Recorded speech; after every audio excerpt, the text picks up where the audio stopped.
Good morning, everybody. I am Arvinder Singh Manu, PGD Commerce, Vidya Ashram Public School Environment and Sustainable Services, Chapter number 9, Class 12 Commerce, Economics.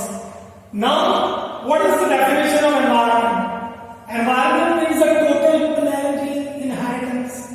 हमारे पास अर्थ के ऊपर जितनी भी संपत्ति है, एक जो भगवान ने दी, all resources, total resources which is being given by the God, by the nature, and includes biotic and abiotic. जितनी भी biotic resources हैं, abiotic resources हैं, सब कुछ हमारे लिए environment है जो एक दूसरे से जुड़े हुए हैं, एक दूसरे पर impact डालते हैं. Now, what is the function of environment? The function of environment is the environment supplies the resources. हमारा पर्यावरण का सबसे बड़ा काम है कि उसने हमें resources दिए हैं. All the resources are given for the production. The renewable resources and non-renewable resources, जैसे fossil fuels हैं, जो renewable resources हैं, जैसे trees हैं, fishes हैं, plant हैं, इनको हम regenerate कर सकते हैं. Now, the environment assimilates the waste. We need to undertake the production process to produce the commodity. Now, if the waste is generated, we have to adjust the waste. And activities of the consumption will also generate the waste.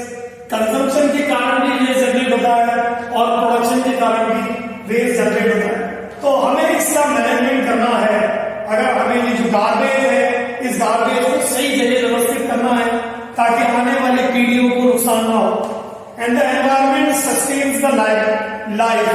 Environment includes the basic elements required for the survival. Just like air, water, soil and sun. Environment ने हमें बहुत सारी चीजें दी हैं हमें जिंदा रखने के लिए for sustaining the human life on the earth. And we have to, if you want to sustain the life, we have to protect our resources. Now, for this, environment provides essential services, improve the quality of the human life. जितनी भी environmental elements हैं वो हमारी life को बढ़ाते हैं, हमारी life को प्रमोट करते हैं, हमें अच्छा बनाते हैं. That is land, sea, river, rainfall, atmosphere, desert. ये चौथा पॉइंट है जो हमारे लिए जितनी भी सराउंडिंग्स हैं वो हमें सर्विसेज देती है. Now the next one is environmental degradation. Why there is environmental degradation refers to the quantitative and qualitative loss. जो हमें जो लॉस हुआ है एनवायरमेंट में natural resources in the course of production, उत्पादन करने में और खपत करने में जो नुकसान हुआ है एनवायरमेंट को, उसके बारे में हम चर्चा कर रहे हैं कि उसके बारे में क्या हो सकता है. इसमें चार चीजों पर हम फोकस कर रहे हैं. एक है pollution, degradation of natural resources, biodiversity losses and management of the fresh water and the solid waste. Now सबसे पहला है पॉल्यूशन. अब पॉल्यूशन में भी तीन category, air, water and noise pollution. आज के वातावरण में जहां इंडस्ट्रियलाइजेशन की तरफ जा रहे हैं, मॉडर्नाइजेशन, मॉडर्न वर्ल्ड है, तो हमने इतने इन्वेंशन और डिस्कवरीज किए और हम टोटली हमारा जो ध्यान है वो प्रोडक्शन कंजम्पशन पर है. इससे हमारे वातावरण में एयर पोल्यूटेंट्स हैं, इंडस्ट्रियलाइजेशन के कारण, थर्मल पावर के कारण, न्यूक्लियर पावर के कारण बहुत सारे एक्सीडेंट्स भी हुए हैं इस धरती पे और जितनी भी पॉपुलेशन है उसको नुकसान हुआ है. Now water pollution. अब water pollutant refers to some of the biological, organic and inorganic, physical and foreign substances in the water. Water pollution का मतलब होता है कि जितने भी वाटर पॉल्यूटेंट्स हैं जो पानी में जा रहे हैं वो हार्मफुल है और जो पानी हम पी रहे हैं तो उससे हमारी ह्यूमन बॉडी को नुकसान हो रहा है. जैसे जो मेजर इंडस्ट्रीज है जिनके कारण वाटर डिस्ट्रॉय हो रहा है वो है textile industry, pharma industry, chemical industries, refineries and plastics. और ये इस तरह से वाटर को पॉल्यूट कर रहे हैं, हमें नुकसान दे रहे हैं और हमें इन चीजों से बचना है. डोमेस्टिक सीवेजेस है, एग्रीकल्चर वेस्टेज है, इंडस्ट्रियल वेस्टेज है, ये भी इस चीज को एनहांस कर.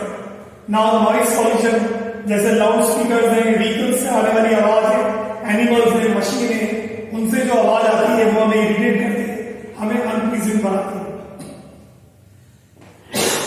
Now degradation of natural resources.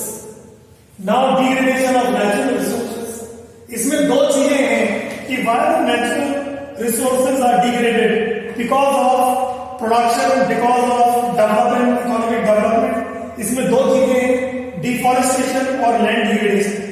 हम पेड़ों को काट रहे हैं हमारी तरक्की के लिए, cutting the trees, making construction of buildings, machineries and colonies. Now है land degradation. Now land degradation, where there is land degradation because of loss of vegetation, fossil fuels, fodder, shifting cultivation, forest trees, and lots of things are there, crop rotations, improper planning management, इस वजह से भी land degradation हुआ। Now biodiversity losses. Biodiversity losses after the independence, the economic reforms cause rapid industrialization, growing townships and urbanization. ये हमारे लिए सबसे ज्यादा बायोडिग्रेडेबल लॉस है, क्योंकि हमें लोगों को बसाना है, उनके जीवन को चलाना है, तो हमने बड़े पैमाने पर ट्रीज को काटा है, इंडस्ट्रियलाइजेशन को प्रमोट किया है, टाउनशिप को प्रमोट किया है। इस वजह से बायोडाइवर्सिटी लॉसेस है। The trees and the forests are declining. Soil erosion, because of the soil erosion, the rate 5.3 ton year, the entire country as a result is a country's losses 8 million ton of nitrogen, 1.8 million ton of phosphorus, and 26.3 million ton of potassium is eroded to the sea. Now management of fresh water and solid waste, ये हमारे लिए एक बहुत बड़ा challenge है कि हमें इस धरती पर बहुत कम पीने का पानी मिलता है, वैसे वो कम है, और हम जो सिंथेटिक पॉल्यूटेंट्स हैं उस वजह से भी हम अपनी नदियों को और लेक्स को खराब कर रहे हैं। और हमें चाहिए कि हम वाटर मैनेजमेंट करें और लोगों को सही पानी दें। और we should make the planning for the solid waste also. जो गार्बेजेस है हमें अपने वाटर में नहीं डालना चाहिए। The garbages should be dumped outside the cities. The proper management has to be made. So environment is very necessary. It's a big task for us. Thank you, students.